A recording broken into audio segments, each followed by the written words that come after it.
In that moment, I watched that skinny boy transform into a superhero. Elvis est un biopic sur la vie du roi du rock'n'roll, Elvis Presley. Alors les biopics musicaux, on en a eu quelques-uns récemment. Ils ont toujours romancé les faits, afin de faire une histoire plus captivante à l'écran, allant du foutage de gueule commercial aux comédies musicales plus honnêtes et créatives. Je suis tout à fait à l'aise avec ça, c'est normal. Tant qu'on ne dénature pas trop la vérité, et que quitte à romancer, autant qu'on nous donne quelque chose de neuf et mémorable. Ici, on respecte les grandes lignes, à ce que j'en connaisse de la vie de Presley en tout cas, et le film est unique grâce au style du réalisateur de Moulin Rouge et Great Gatsby, Baz Luhrmann. On reconnaît très vite son identité visuelle, un montage très cut, très dynamique avec dans ce film-ci l'utilisation de split screen. Une caméra avec des mouvements très libres, artificiellement rapides, flottant et virevoltant dans des décors numérisés, où les bâtiments sont parfois détachés en leur propre calque, ce qui permet de les déplacer tout autant que la caméra, donnant un effet de maquette.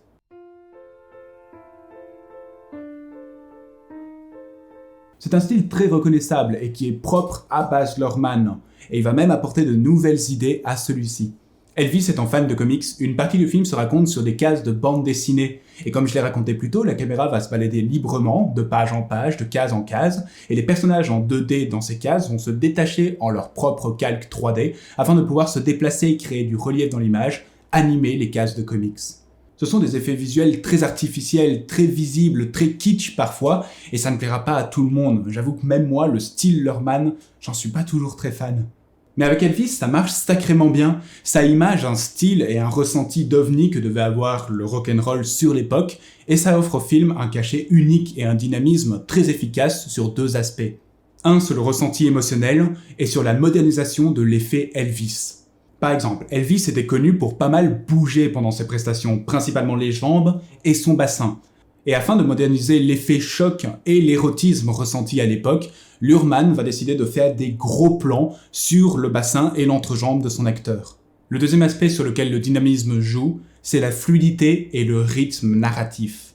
Avec ses split screens et cette caméra folle, beaucoup est raconté simultanément.